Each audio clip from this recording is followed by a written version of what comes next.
Okay. Well, Isaiah, congratulations on coming back to Buffalo. What prompted you to come back, especially after you saw that they've signed Diggs and, the depth chart has gotten a little bit deeper now? Say that one more time. I couldn't hear you. Say Well, that one more I was saying, what made you come back to Buffalo? You've seen them sign stuff on Diggs. The depth chart's a little bit deeper. So the opportunity to come back, what brought you back here? Well, I had no idea they were going to get Stephon Diggs. So, but at the time, well, still now, I just wanted to be in Buffalo. I told my agent, I was like, no matter what, I would prefer to go back to Buffalo no matter what happens. And he was like, we can make that happen as long as they gave me a fair opportunity, a fair chance. But I always wanted to be back no matter who came, no matter how many receivers they drafted. But because I felt like I had a role there, and I just want to build off what I did there and stay there and not be hopping around and things like that. But I felt comfortable about it. But even though we got Stephon Diggs, that's even better. So I like the competition in the room.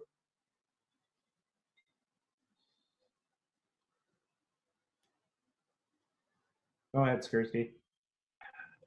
Yeah, hey Isaiah. Just with everything that's going on this off season, and it's looking like increasingly likely that you guys aren't really going to have much of any spring practices at all, if any, and who knows about training camp. With all that uncertainty, how valuable is it that you guys are returning so many key players, and you're in the same offensive system? There's a lot of continuity between players and coaches. How valuable can that be for you guys?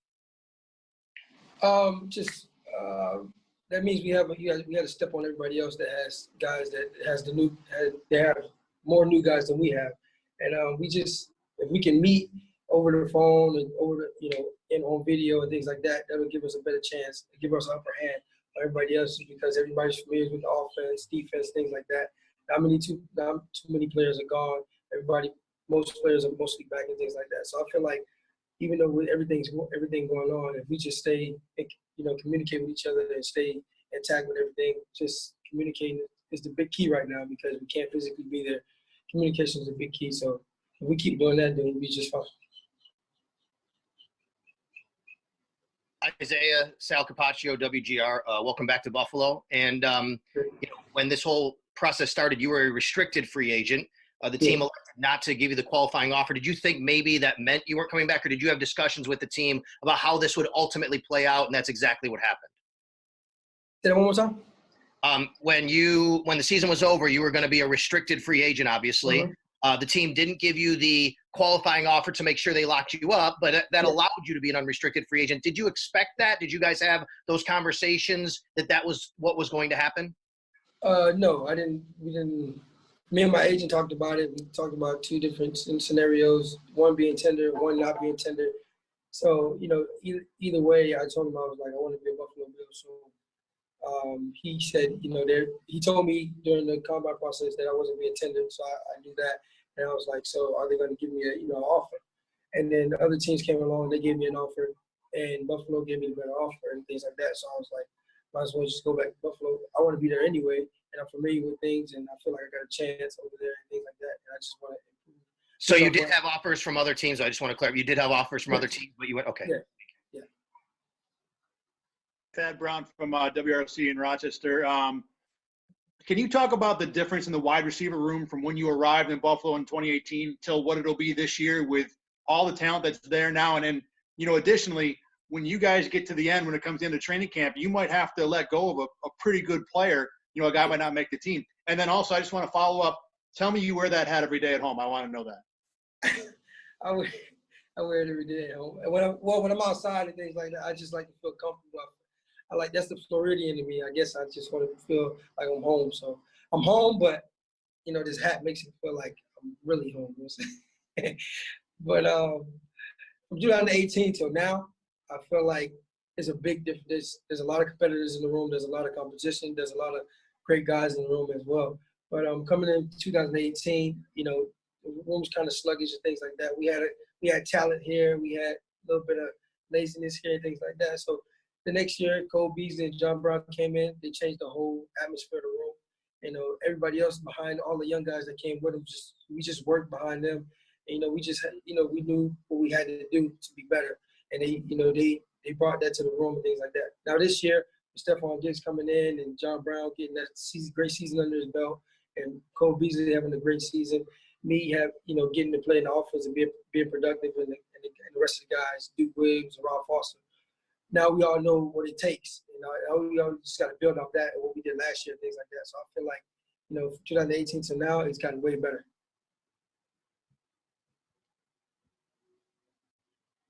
Hey, Isaiah. John Worrell with the Associated Press. I was going to ask you about the hat too, but Thad beat me to it. Just how are you and your family handling this whole coronavirus thing, and what concerns you have about it, and how are you staying safe? For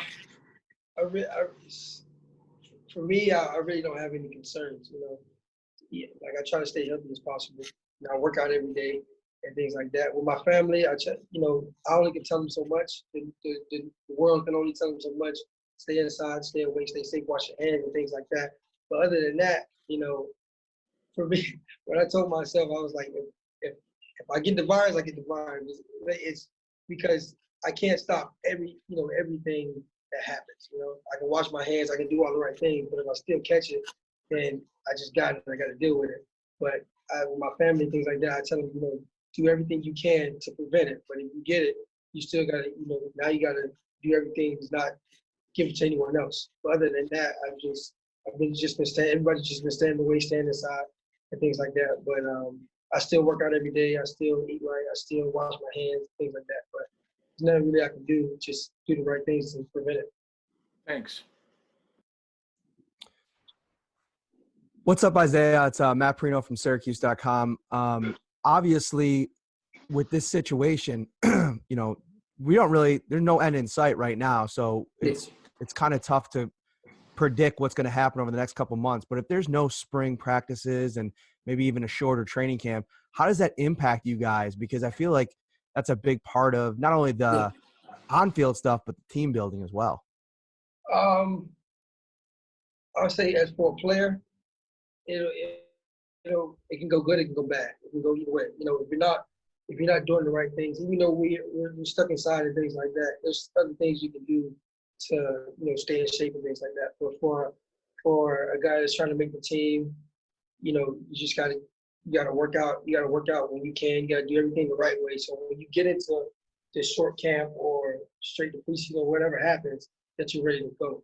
And for the guys that are not working, it'll be kind of hard. When you get to that point, and it's time to go back and things like that, and it's time to play football and things like that, and you're not ready or you're not in shape, it can go bad for you, things like that. But from the team bonding thing and things like that, I feel like if everybody communicates and they just communicate and try to be there for one another the best way you can, but just try to stay away, not try to get nobody sick or anything like that. Other than that, just communication is the big key right now for everything. Coaches to players to families and things like that. Communication is key because you can't be around. Thank you. Hey Isaiah, Dan Fates, 13 Wham Sports here. Just wondering, you talk about how you've been working out every day. How else are you staying sane mentally? Keeping your focus here.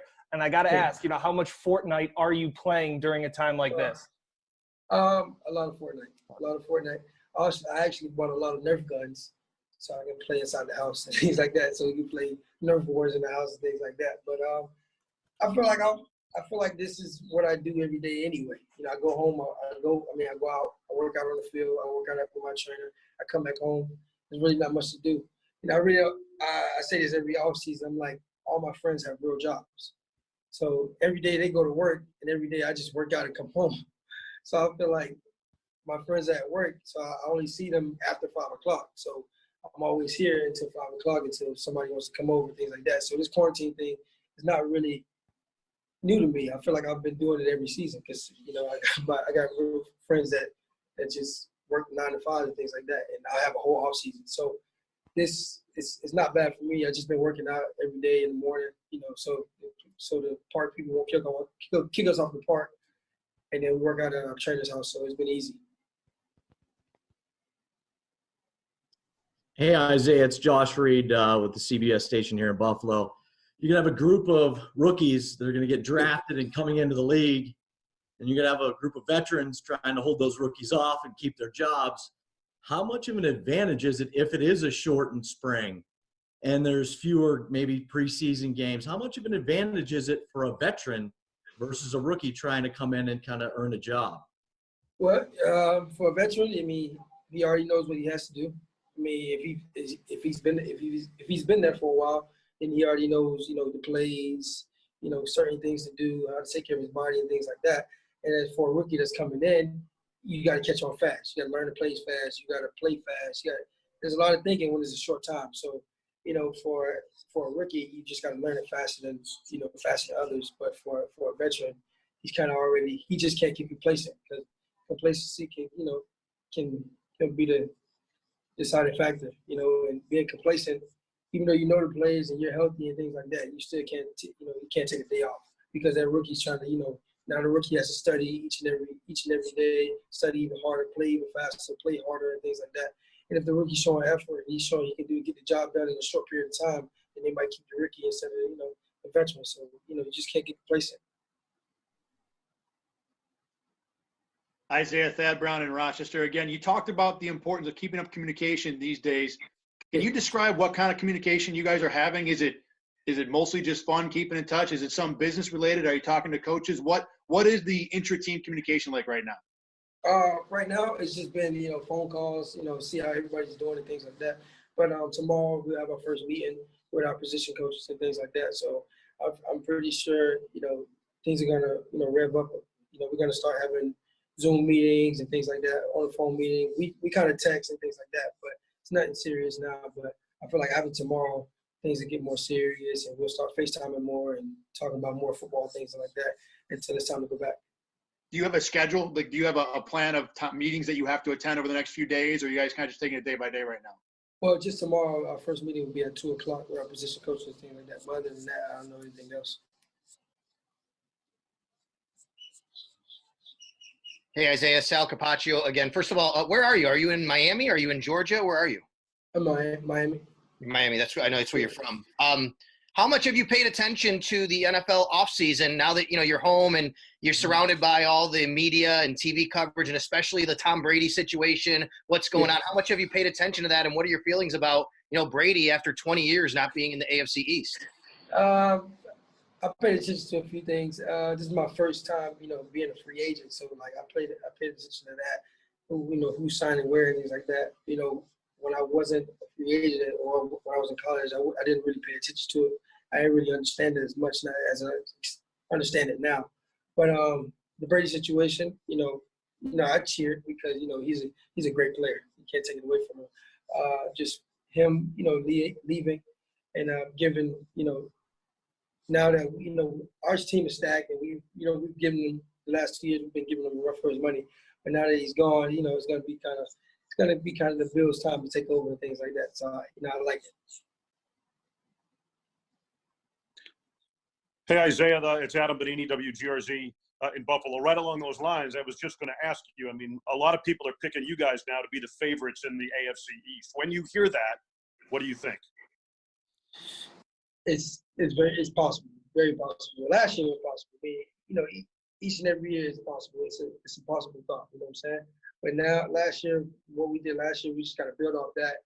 And this year, we got a couple great guys that came in off free agency and things like that. We're gonna have some rookies that come in, and, to help out. And I feel like we got a chance to win the whole thing. If you ask me, we just got to, like I said, we can't get complacent. We got to communicate. And when it's time to roll, it's time to roll. And I hope everybody's doing their job in the off season, so when the season comes, then we can get this train rolling and we can get started. Isaiah, Josh Reed once again in Buffalo. I know everybody's kind of thirsty for sports right now. Yeah. What do you miss the most? And have you checked out Tiger King yet on Netflix? Listen, I've been watching Tiger King. Every night I'll cut it on and I'll try to watch I'll try to watch every, episode a day. I've been falling asleep here and there, but I saved the last episode for the night. For the night. It's been a while. It's been a while episode and things like that. But, I've been trying to watch a few sports, but I can't really find sports on TV right now. But other than that, I just been, that Tiger King thing really interesting. I can't wait to watch the last part today. So.